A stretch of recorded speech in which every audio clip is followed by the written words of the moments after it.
Well, hello, I'm Sarah Holbrooke. I'm the Executive Director of the Pinhead Institute here in Telluride, Colorado, providing STEM education for kids, yay!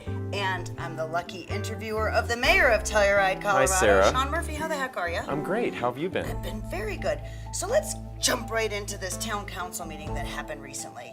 I know that there were some issues. It was kind of like a smaller meeting because it's kind of summer and you don't want to bring on too many new, what could possibly be controversial topics. Correct. But let's talk about the housing taxes. I think that you guys were considering, or you're starting to look into raising taxes both on people who rent their homes, I guess maybe through Airbnb, and then also, what would the second one be? Oh, Property a tax. Property tax, like a mill levy, that kind of, is that what that's called? Here's the big picture. Yeah. As you probably recall from January, February, we had a new sort of renewed debate about what sort of affordable housing mitigation fees should we be assessing. Yes, And yes. so we made some adjustments back in February that increased the annual amount of the affordable housing mitigation fees with respect to residential construction. Right, and now, give me a projection on that. That's gonna go forward, and when it does, like in its first full year, will it add 200,000 maybe? I mean, if construction continues along pace the way We it think is it's now. probably closer to 500,000. So Significant. in the past, like last year in 2017, for example, the half-a-cent sales tax yielded about $800,000, and the affordable housing mitigation fees on residential construction yielded about $200,000 in 2017. okay. With the adjustments we made, that fee went up significantly, and already our collections are up significantly. So our projection is we realistically could collect not just 200, but maybe 500 or maybe even more, depending on the amount of construction in a given year. But certainly, as we can all look around, there is plenty of construction going on Sure, right yeah, now, so yeah. we are collecting more of those fees.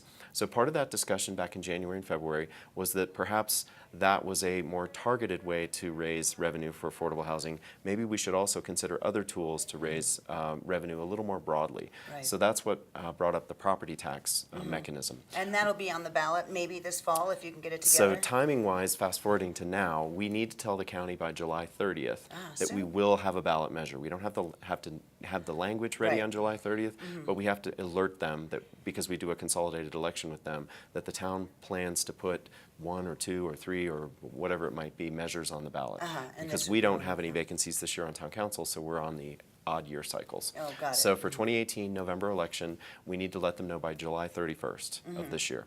So what we started to discuss last meeting, the July 3rd meeting, and what we'll bring up again for a full 2 hours for a work session from 10 a.m. to noon on Tuesday, July 24th, we'll have another open forum to basically talk about what do we feel like we need in terms of additional revenue? What are our mechanisms for doing that? And two of them, which you've highlighted, are either we go for a property tax increase, and then we had our town attorney and actually our town manager prepare some calculations that showed if you did, for example, a 2 mil increase, you would raise another $540,000 in property And tax. how much would that cost That was on about a home of $83 for a $500,000 $500,000 home. home? Yeah, so So like 160 if you have a $1 million 160 if you have a $1 that million kind of home. thing. Okay. So the question is, do we have broad enough community consensus around that? Is that the mechanism people want?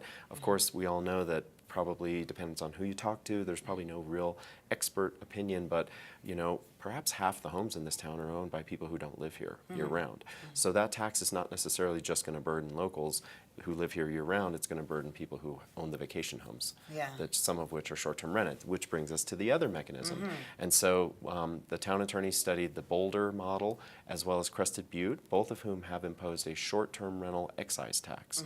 So this is not a lodging tax, which the lodging community is very, very sensitive to. This is instead simply an excise tax on short-term rentals.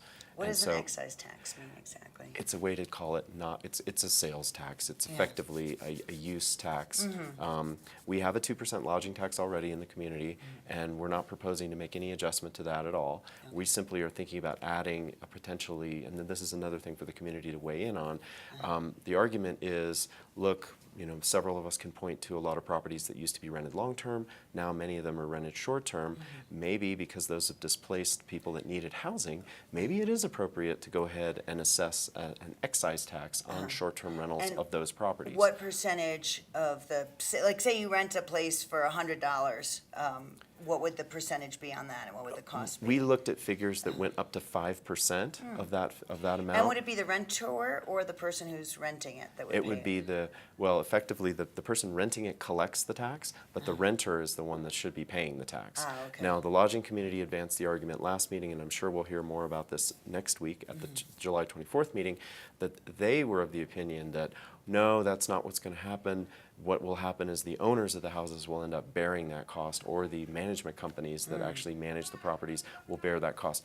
I'm not really convinced about that. I think if so- you probably set it up so that it has mechanisms going forward, the property management companies would just make sure to add on that 5% or whatever to the bill of the renter. And frankly, I don't know about you, but if I've rented a property on Airbnb or something, I've never paid attention to what the taxes are. I Right. just pay attention to the nightly rate. So Right. if it's $189 or $259, whatever it is, that's what I'm really, focused on. I assume that just like going to a hotel, you're probably going to end up paying 15 to 20% more on top of that Right. between the resort fees and the local tax and the state tax and any other applicable tax. So I think the community conversation needs to be, do we want this sort of a mechanism? Crested Butte has just adopted this last year. Boulder's had it for a couple of years. That could be a tool that if you imposed a 5% excise tax on the short-term rental of property in the town of Telluride, this would not apply to the county, just the town, you could raise upwards of $1 million. Wow. So Okay. maybe the fair way to do this is, since we've probably goosed up our affordable housing mitigation fees on residential construction to yield about $500,000 or so, we might impose a property tax of another $500,000 or so, and then maybe we go for something like 2.5% on Yeah. short-term rentals that yields yet another $500,000, so that you have $1.5 million $1.5 million every year specifically for housing. Now, it's important to point out, too, that we have to differentiate, because some of these fees, like the affordable housing mitigation fees, we might collect zero. If there's no residential construction in the town of Telluride in a Right. given year, then, it's a big fat zero. Right. So just like with our 1/2 cent sales tax that's already devoted to the 4.5% that we collect for the town, 0.5% of that is devoted to affordable housing, yielding again that $800,000 annual figure. That is a pretty stable, evergreen source of money. A property tax would be the same thing. But a Right. short-term rental tax and an affordable housing mitigation fee on residential construction, those two are You kind of the can't wild count on cards. them, sure, So maybe depending we on what do need happens. more permanent funding sources, like the property tax. And then, whether we go forward with the short-term rental tax or not, we just have to be cognizant that as a baseline, What you're you can probably count going on. to get, maybe if we do impose the 2 mil property tax increase, that would give you 500,000 added to the 8, so there's $1.3 million of at least an evergreen, every year, pretty reliable source. Right, And sure. then maybe you go up to another $1 million on top of that if you Right, have the if other things two look good, mechanisms. yeah. So important to keep in mind, one of the other things that folks in the accounting world or whatever, they'd probably tell you to do a sources and uses analysis. And so we'd probably start with the uses first. Okay, what do we need this for? How are we going to use the money? Do we need to buy more vacant land? There are some couple parcels around town that some of us have been drooling over for a few years that might be appropriate for another town constructed project. Sure. Or do we take that money and start to master plan Carhenge Right. and think about what a housing parking combination looks like over there? And so the use, how much do you need? Yeah. And if you only have, let's say, $1 million to $2 million of revenue every year, you're not going to make progress terribly quickly if you're trying to do a $10 million project, for Right. example. Yeah. So this is really this is more of a checkpoint. I mean, we haven't raised these kind of fees. It took us from, I think it was 2009 was the last time we visited the affordable housing mitigation fees on residential construction. So fast forward 9 years, we've made It's an time adjustment to again. those. Property tax is pretty relatively low Right. in our community. So compared to a lot of other Colorado communities, ski resorts, bigger towns, Right. we don't impose a very large property tax. So the question is, where are we going to get the money? Right. And then these are really the uses that we need it for. So again, it's a 2-hour work session from 10 a.m. to 12 p.m. On Tuesday, the July 24th. Okay, so if you're interested in council these chambers. concerns, show up and talk about it. What Exactly. else happened in the town council meeting? We started to touch upon the Southwest Area Master Plan, which kind of brings Carhenge back into the conversation. Oh, right, And that is, exactly. all members of town council have elected to participate in a group discussion, which we want the public engaged in, we want all the adjacent HOAs engaged in. We would like other users of potentially parking and other services and pedestrians to get involved in this campaign, because those of us who walk that section of Pacific that's one way, Yes. when you get over by Telluride Lodge and Yeah. down to Lulu City, it's pretty tight there. Yeah. And we need to really think about, okay, we see kids riding bikes down, Yeah. adults too, riding the wrong way on that road every Yeah. day. I walk my dog along there almost every day, so it's sort of like you've got multiple users of a pretty narrow sort of stretch. So we need to figure out how that area of Pacific ties the two parts of the community together a little better and is cognizant of pedestrian safety and proper vehicular circulation. Right, and the town even does the- own land between the street and the river, so there could be effectively another lane put in. Right, And so we exactly. might be able to accommodate a better traffic But flow. maybe like a two-way bike lane if still a one-way car. Of course, one could argue that the river trail should be used by the bikers, but we all know that that doesn't always happen. Right. So, but that's of course parallel right there too, Yeah. and not very far away. So I think the idea is, you know, in the late 1990s when Elaine Fisher was mayor and Robert Weatherford was on council and whatnot, they did a pretty thorough analysis of the parking, the idea of putting intercept parking at the Shandoka lot. And so fast forward to today, it costs you $60,000 to $75,000 per space to do a multi-level decked parking concrete structure. So the idea might be, okay, do we need intercept parking, which in 1999 they said, yes, we need intercept parking. We really want to beef up the basically leaving your vehicle at one location and getting people to circulate on the Goose. Right. Or on foot. Right. And again, on foot from the Shandoka parking lot, going Yes. through that stupid neck down Yes. area is really not optimal. Right. So the idea is, okay, you know, we have more and more people, more and more cars. We just have to recognize the reality. Now, there's a really cool model that we're studying kind of from afar. Aspen is actually, because the ski resort has those remote lots down valley, so to speak. They are actually doing an experiment in the month of July. So I'll be checking in with the mayor next month over there to see how they feel it's gone. The city is actually paying for Uber and for Lyft in Aspen. Nice. If you leave your car at Buttermilk or Yeah. down by Snowmass, or whether that's a little far, but Yeah. if you leave your car at one of those intercept lots, the Highlands lot or the Buttermilk lot, they will basically bring you back and forth on Lyft at the town's expense, which is Wow. cheaper than building parking. So Right. they've kind of done that cost analysis and Yeah. decided, let's experiment this With summer not having and so many figuring cars on out the if we streets. can get cars to be put outside of Mm-hmm. town and we can move people efficiently and conveniently. That's the other thing, if your bus service or whatever doesn't come but every 20 minutes, Right, a lot and of if you people are have- going to say no. Yeah, and if you have bags that you need to carry in or whatever, it's a Yeah. little bit more convenient. If you have a car, you can open the True. trunk too and throw 'em So that's part of we're restarting that discussion. We're not going to reinvent the wheel. We're not going to do new analyses at a great expense. But what we did at the July 3rd meeting is we authorized $25,000 for the planning department to engage an outside consultant to basically convene the conversation and make sure that all the stakeholders are solicited for their input, their views. This will probably go on for a year. Yeah. So this is not like you have to show up on July 24th or you miss your chance. But Right. it is something where let's all be cognizant of this and let's try to figure out what works for 2018 Right. at that area of town. 40% of our population lives in that section of town. Right. And so it's a significant density issue. It's a significant user and Safety heavy issue. intensive use I issue. think you were talking also about a sidewalk going on the west side of Mahoney, maybe. Well, there is there is a contemplation that it's right adjacent to the Pearl property, but the town owns a tiny little strip of next to our right-of-way. And so some have floated an interesting concept of maybe doing a boardwalk there so that we don't really need to do foundations and things that are more invasive right next to the Pearl property, not in the Pearl property. So the idea is to promote better circulation. A lot of kids Yeah. are walking through the other side or Right. walking in the street to get back and Yes. forth to school. So it really would be much more wise for us to have a sidewalk of some nature Right. on the west side of Mahoney. Right, where there's no driveways, there's no Right. cars turning, yeah. So, and That we, would be we good. specifically, when we planned the Lot B master plan for the newest affordable housing project that we're going to undertake probably later this summer, we'll start moving dirt over there. We set those buildings back so that you would have uninterrupted pedestrian flow all the way from the Rotary down to Shandoka. Oh, good. So, Yeah. and we're also still working on, increasing the bus sort of activity in that area for the Galloping Goose. We're putting in a traffic circle over by Elaine's place, the daycare facility, because we'd like users from the new Virginia Placer affordable housing unit to not have to traverse the entire parking lot, Shandoka parking lot, all the way to the Mahoney and Pacific intersection where the bus stop is now, Right. but and where Cimarron is.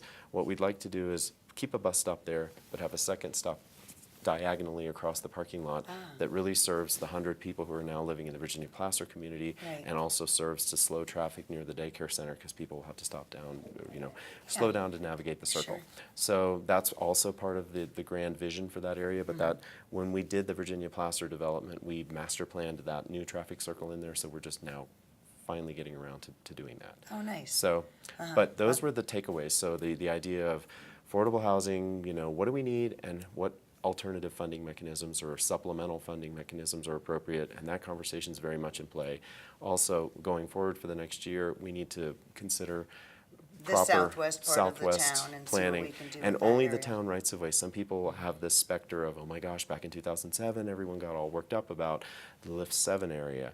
We're not interested in private property. We're not trying to plan anyone else's property. Right, This is it's strictly just- limited to town-owned property like Carhenge, like Shandoka, like the rights of way, like Pacific and the alleys and things like that, so that Yeah. we can figure out what works best for today's environment down Right, there. exactly. So- So that was pretty much it in terms of the That town was pretty much it. Because I have a bunch of questions from the community. Okay. So let's talk about the pot tax. Somebody was saying recently, now that it's been legal 4 years and you're collecting sales tax, that must go to education, right? Your school must be benefiting it. Let's talk a little bit about Sure. that. When our community in 2014 voted on Amendment 64, was it, that legalized that, we then as a community in late 2014 had a conversation at the town council level. I wasn't there in those days, so I wasn't part of the town council, but they decided that they would assess only the regular 4.5% sales tax that the town assesses on food or assesses on other things like restaurant and whatnot. So they decided, no, we don't want a supplemental excise tax that would go to something in the town. So there is a couple percent state sales tax, and then there is a state excise tax. So that state excise tax is supposed to go for construction of schools and certain other limited uses. But I think we've kind of touched on this once before. When you leave it up to the state authorities to allocate this, A, it's probably going to get allocated to the Front Range, not here. Right. And B, the General Assembly loves to dip into otherwise supposed earmarked revenues and redirect them to other spending. So the schools are not It necessarily really would seeing be a huge best boon. practice if we did have a local excise tax of some nature, because then that means it would stay local and go for go for the benefit of something that's hyper local. Right, because I'll give you school- information on this school, and that is that I think we have an annual budget of 11 million, something like that. And we have a budget shortfall every year for our school of about $1 million. So wouldn't it be nice if we had some extra dough from the pot? Well, the school could alert the county by July 31st, 2018, that they would like to come on with an excise tax measure on sale of marijuana within the R1 school district. Oh, And I'll make a few phone calls after this. that is a after this taping. possibility. Some other people have actually come to the town council, not a lot, but a few, and have written to us or have expressed their preference that we consider doing an excise tax as well of that nature.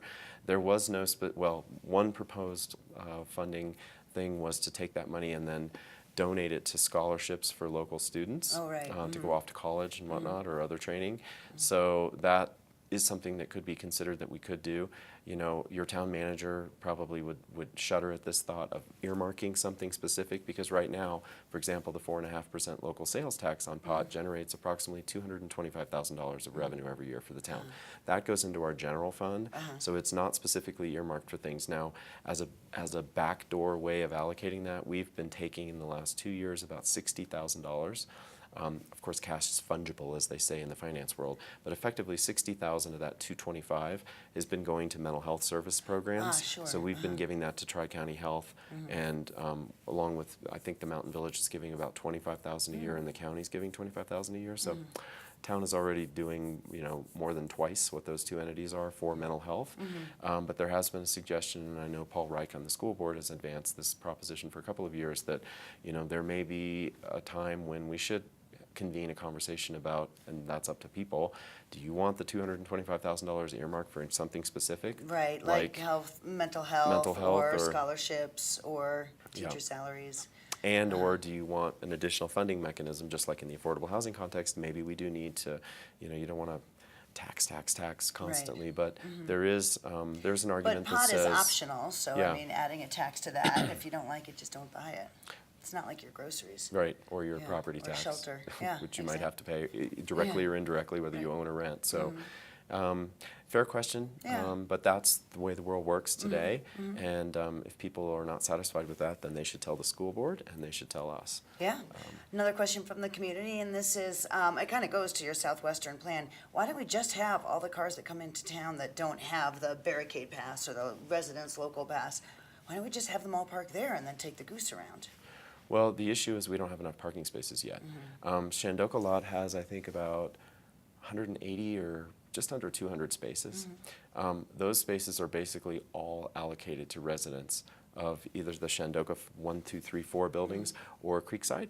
And so we don't have a lot of surplus parking. So if we want that to happen, which I think is a good thing, we have to start planning for, saving for, or figuring out how to build a parking structure Right. that could accommodate that. Yeah. The same is true for Carhenge. Carhenge, you know, some of us that live close to that look at it, and only during the winter does it seem full. Right. But Because then it's servicing as our intercept parking lot for skiing. Yeah. right there, we have an obligation to provide 144 day parking spots for day skiers, and we also have we received in 2003, I think it was, $1 million from the Federal Transportation Administration, and we used that money to quote unquote improve the lot, not with asphalt, but with whatever hard Yeah. pack that is That still the remains surface. Yeah. 15 years later. It doesn't get tracked away by Yeah. cars and people. And so we would need to figure out if we were going to build a structure on that lot, we would have to probably shift those 144 spaces or plan for them in a deck there, and or we would have to pay the $1 million back because it's like an outdoor parking thing. And if we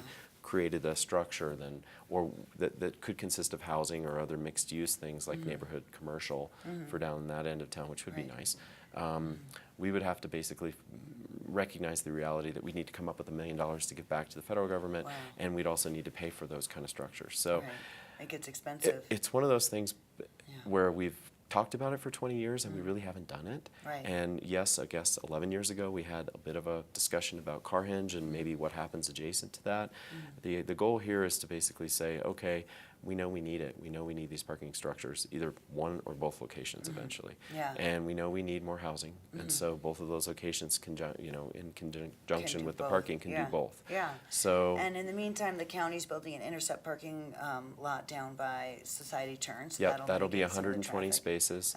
No overnight parking there, but it will be, actually, they got a really great, I think, bid, a construction cost bid from Stryker. I think Stryker's working adjacent to that space anyway, or to that area on another structure there. So Stryker has been contracted to do the paving, and I think that the last I heard was that we think that all those improvements will be made by like October. Right, so start parking out there in October, guys. Yeah, and then the SMART will Yeah, beef service up that area. service to that Although area. they were already doing it, I think, every half hour to Lawson, so that's great. Yeah, Now, another question until that's 10:30 at night, I think. it right, is, right, yeah. not all night long. Yeah. Another question that's kind of apropos because it's also about transportation is bike traffic.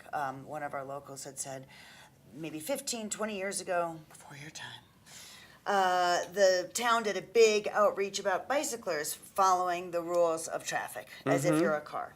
And that was 15 years ago, and people have forgotten it. Now people salmon, which is what you call when you're riding your bike down a one-way street the wrong way against the car traffic. And they ride on the sidewalks, and they go through stop signs, and they, jump off their bikes in the middle of the road or whatever. I'm not sure exactly what, but lots is going on with bikes, and this citizen is afraid that there's going to be a terrible accident soon. There could be. So have you thought, has anyone taken up on town council the idea that maybe we need another public information campaign to please follow the rule of the road if you're a biker? It's a good idea. Actually, I hate to rat my friend Chris Myers out, but I saw him run this 4-way stop sign at the intersection of Pacific and South Davis today, and then run the stop sign on Main Street at the top of South Davis too, on his bike. So it's like, oh, okay. You're right. Adults do it, kids do Yep. it. I It's think I probably do it sometimes. something I that know we- I salmon down that one block of Pacific where their restaurant is, yeah. Ann Brady was always fond of saying, cyclists have to obey the same traffic rules as motorists. Right, and I think maybe so- this was something that she pushed forward, I don't know, but it was a while ago, and maybe Right. people need to be reminded of it again. As they might also want to be reminded that we have like a 30-second idling rule as well, right? I'm the person who taps on your windshield and says, there's a law that says you have to turn your car engine off if you're sitting at the curb and not driving it within a certain amount of time, and you've been doing it for longer than that amount of time, whatever it is. And speaking of idling, I actually just had a resident of Butcher Creek, who is a very prominent local person in law enforcement, basically sent me a video yesterday saying this Cisco truck, the trailer, not even the cab part, the Yeah. cab was gone. That trailer was sitting across the street from the Butcher Creek residence Right. on the apron of our highway, Right. of the spur, idling. And so it was like, what? next to no. a sign that says No no idling. idling. Oh, no. So, but you're And- right, we do have that ordinance, Yes, and so that we should all shouldn't be tap happening. everyone's windows. And we shouldn't be Yeah. doing that for more than 30 seconds in Yeah, town, so too. maybe we'll do a little public information campaign. Yeah, watch out, Cisco, 'cause Yeah. Well, we're also, on to you. I saw on one of the Facebook websites for Telluride, I don't know whether it was Sweet Rants and or whatever, but somebody had left their car running all day by mistake. You know how like those modern fobs, you can leave the car and the car is still running if you've forgotten to push the button, because no longer do you have the hassle of turning the key out and taking it out of the I dash. have a 15-year-old car, so I don't have that advanced technology. That fob, I don't know who it helps. It's such a pain. But anyhow, somebody, I'm assuming, thought they pushed the button, left the car, took the fob, and their car was running all day. It was, anyhow. That's awful. Let's make sure that doesn't happen. That hopefully But, will be yeah, a rare occurrence. Yeah, exactly. Another question from the community. Oh, there's some good ones. Is there something that I haven't asked you, by the way, from the town council meeting that you wanted to talk about? You know, actually, we should reopen a dialogue with the broader community about the Pandora Mill. Oh, Because yes. we are coming up on an important deadline. Yes. The county and the town of Let's Telluride. establish, the Pandora Mill is that big, huge piece of real estate and building almost at the very end of our little cul-de-sac, right by Right. Brattleville Falls, on the left with big sloping roof. Am I right Right, about mhm, that? circa And it's called 1922. the Pandora Mill. Right, it's the Yeah. third mill that's been on that site. Circa what? When was it Circa built? 1922. Ah, I think that's it was the funny. Kansas City Southern Iron Company that put that up. Uh-huh. And actually, the structure itself, the skeleton, is as solid today as it was 100 great, years ago, great. approximately. And so there's been conversation, obviously, in the last 3 years now, since I've been involved at town council, and we had you'll probably recall back in 2015, we had a joint work session with the county commission, the then county commission. It consisted of Elaine and Art Goodtimes, and of course Joan May. And so the 3 commissioners and all 7 town council members basically listened to a presentation from Idorado Mining Company, from their engineers who had done an assessment of the building in terms of its structural soundness, from the company that actually did the remediation of the asbestos that used to be under the 1950s age roof. Oh, great, because not that only is does on it have that. mining tailings Well, and the those asbestos is poisons, gone. it also has asbestos. So now what we're left with is the shell with a 60, 70-year-old roof that has needed to be patched continuously and in need of basically replacing the entire roof. And we have like a couple inches of lead-laden dust on the floor throughout the structure, and of course covering the entire interior. Yeah. So what's been going on is that the town and the county have engaged third-party, environmental assessment folks to come in and say, okay, what would need to get cleaned up here in order for there to be any use of this property? And if there can't be that, can we just padlock it and save it? So the backdrop, though, is Idorado, Newmont Mining, subsidiary Idorado, has an agreement with the state of Colorado that's part of their environmental cleanup requirements, and that agreement said that that structure was to be taken down and restored to a greenfield site. So 2-3 years ago, Idorado very graciously contacted the town and the county and said, "We're about to have if to you take this guys down." want Yeah. this to stay, you need to dialogue with us now, and you all need to figure out what's the cost above the teardown cost and how do you bear that. Yes. So that's the operative thing. Now we have a little bit better insight as to how freaking large that cost is going to be, and so we How really. terrifying is it? It's something that's you can count on one hand, but it's all millions. Oh, So yeah. the question is against That's a back. a lot of millions. Yeah. So the question is, do we, in an environment where we have 16 capital projects where $72 million is trying to be raised by organizations like Pinhead and like TSRC? We're not raising any money. Not anymore? No. Okay. No, we're not doing a Okay. capital campaign. All right, No. sorry. Yeah, Didn't mean no. to tar you with that brush then. TSRC is buying the depot, not Pinhead. The AHA building is building their new building with you Right. guys. There's Telluride Arts and the transfer warehouse, and then I'm not sure what else, but no, Pinhead does not have a capital campaign. So against the environment of 70-some-odd million Really? being 70 sought, some yeah, odd million, for wow. 16 separate projects, that's Wow. what I was told. Do we have capacity for an extra 3 to 5 million to be raised? I don't know. Yeah. But we need to figure out, how important is this structure? Because at the end of this year, It'll we're probably going to be set in stone what's going to happen to that. It's either going to be torn down next year, By the or mining company yeah, and they're remediated, obligated to yeah. do that under their remediation permit with the state, or does some wonderful group of benefactors come forward, like with the Valley Floor? Does this rank up Yeah. there? Because if you talk to certain longtime locals and a lot of the folks who worked in the mines that did turn up for our meeting, you know, Telluride wouldn't be here if there were no mining history. And so that's really what brought people here. And isn't it, or is it worth saving? Because it's a hallmark from our past. And yes, unfortunately, it's a dirty, nasty, contaminated building that's structurally very sound, Right. that needs another $1 million for a roof, that probably needs $300,000 to redo the windows that were taken out, and then what use could be made of it, because the state doesn't really have a standard. That's the other Right. problem that we're groping with, is that from the environmental protection and the health and human safety perspective, we don't really know what the state would permit. So there is Could we suggestion. turn it into condos, daycare? Oh God, no. Maybe not a good idea. It's not safe for people to be there more than like Yeah. walking through for a half hour once a week type of thing. Wow. At this, certainly not the way it is now, but even if you did the cleanup, there's still a suggestion that it wouldn't be safe enough for any other like intensive use. That, and it's also nestled next to the mining company's other sort of operations. So it's not like they want 100 people showing up with their cars to come on tours. Right. So we kind of have to balance the real life reality of, look, it's still an active mine, you know, it's an active cleanup site, and there are administrative professionals from Newmont that are right there every day. Right. And I think Swanee lives there, like in that little house too, next to the office. So we need to get this sort of sussed out in the next 6 months. Yeah, So okay. that's another thing that if Yeah. you want to get involved in this conversation, please do, and please do so sooner rather than Yeah. later. Speaking of cleanup, reminds me of another community question. I Uh-oh, think we're okay. coming to the end. When you drive in from Society Turn into Mm-hmm. the town of Telluride along that spur, Yes. aside from the elk that you see in the beautiful valley floor, one person brought up, and I agree with him, you often see porta potties lining the road, waiting to be installed on whatever event is going on in Town Park.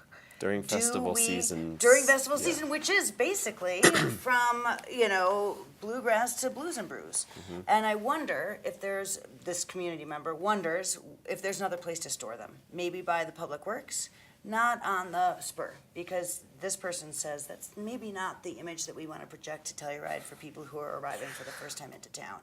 And they are there a lot. That's a fair comment. Yeah, so I you don't know know- who you talk to, but do you know anybody who can help us with that, Sean? Frankly, our Stephanie Jacquet, who's our wonderful director of Parks and Recreation in this community, Mm-hmm. Yeah. as well as Ross Herzog, the town manager, those two actually have the oversight for the contract with any particular festival promoter or owner or organizer. And so that's really something that should be addressed in the contract. Yeah. Where these things, how long they are allowed to stay in the town park, and if they're not allowed to stay there and they can't be picked up promptly, then yeah. Put them into Public Works or Where something else? like that, as opposed to just Or right do there they on the need to spur. basically make arrangements to get their stuff out of there by 24 hours after? Right. You know, they Because have they're hanging out there. major Yeah. major music festivals all over the country don't have some of these lingering shoulders before and after. Right. Like for example, Bluegrass has like a week before and a week after. Yeah. In a major metropolitan, music festival, it's Yeah. 24 to 36 Central hours Park, on each they're end. not parking the porta Yeah. potties on the side of the, So that's a thing, Yeah. if you don't like that, and frankly, it's pretty unseemly, then contact Parks and Rec and All right. contact the town manager's office and ask them to please negotiate that so that more the- effectively yeah, for so next it year's doesn't allow cycle. it to be Yeah. stuck there on the side of the road on your way in. So to Hi, your Telluride. point, Oh, hi, porta potties. I'm afraid we're probably going to see that for the rest of this cycle through the latter part of September. We hope that Cars and Colors one day attracts so many people that they might need to have a lot more than they do. But I don't think they leave them on the side of the road at this point. But Yeah. yes, I agree, that's not a pretty picture. Yeah. Anything else I haven't asked you about that you No, want I to talk think about? we've covered most of Boy, the hot button we issues. got through so much. Thank Thank you you, so much, Sarah. Sean. No, Have a great thank you. day. And Take care. please turn out and please weigh in on these fundamental issues because it's Exactly. time. Let your voice be heard. All right, thanks again. Appreciate it. Thank you.